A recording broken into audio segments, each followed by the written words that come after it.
হাইকোর্টের স্থগিতাদেশ বাতিলের পর আবারও ডাকসু নির্বাচনকে ঘিরে জমজমাট ঢাবি ক্যাম্পাস।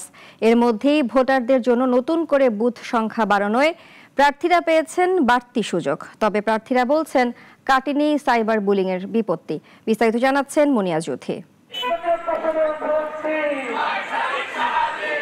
হাইকোর্টে স্থগিতাদেশ খারিজ হওয়ায় আগামী ৯ সেপ্টেম্বর ডাকসু নির্বাচনে আর কোনো বাধা থাকল না। রায়ের পর থেকেই নতুন উদ্যমে প্রচারণা চালাচ্ছেন প্রার্থীরা। ক্যাম্পাসে বহিরাগতদের প্রবেশ রোধ ও শিক্ষার্থীদের কাছে সরাসরি পৌঁছানোর আহ্বান জানাচ্ছেন সাদিক কায়েম। তার দাবি, নিরাপদ পরিবেশ নিশ্চিত করতে হলে বহিরাগতদের সম্পৃক্ততা বন্ধ করতে হবে। আমি তাদেরকে অনুরোধ করব, আপনারা ডোর টু ডোর সবার কাছে যান। কেন বহিরাগত নিয়ে আসতে হবে? ক্যাম্পাস যে আমরা নিরাপদ করতে চাই, নিরাপদ ক্যাম্পাস তো আপনাকে আগে যে কমিটমেন্ট দিচ্ছে সেটা প্রমাণ করতে হবে। এখন আপনি যদি বহিরাগত নিয়ে সেখানে ক্যাম্পেইন করেন, তাহলে আলটিমেটলি তো এটা হচ্ছে আর বহিরাগত মুক্ত ক্যাম্পাস যে আপনি কথা বলতেছেন সেটা তো আর হইল না। এদিকে প্রতিরোধ পর্ষদের মিছিল থেকে শঙ্কার কথা জানানো হয়। এজিএস প্রার্থী অভিযোগ করেন, শুরু থেকেই নির্বাচনে বাধা সৃষ্টির ষড়যন্ত্র হচ্ছিল, তাই হাইকোর্টের এমন আচরণে বিচলিত হননি তারা।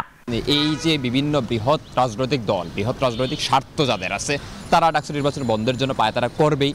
এখন বর্তমান রাষ্ট্র সেই পায়তারার সাথে লিপ্ত, ফলে ডাকসু নির্বাচন বন্ধের জন্য তারা ষড়যন্ত্র করবে, আইনি উপায় খুঁজবে।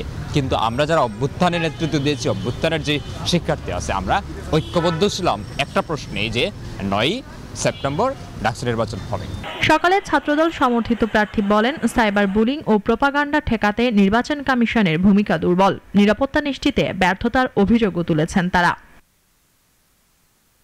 তবে সব প্যানেলের দাবির পরিপ্রেক্ষিতে নতুন করে বুথের সংখ্যা বাড়িয়েছে নির্বাচন কমিশন। এতে প্রার্থীরা বলছেন ভোটারদের ভোটাধিকার প্রয়োগ আরও সহজ হবে।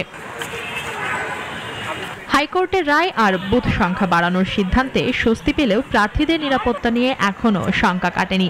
তাই নির্বাচনের বাকি দিনগুলোতে কমিশনের ভূমিকা নিয়েই শিক্ষার্থীদের দৃষ্টি। মুনিয়া জুথি, নাগরিক, ঢাকা।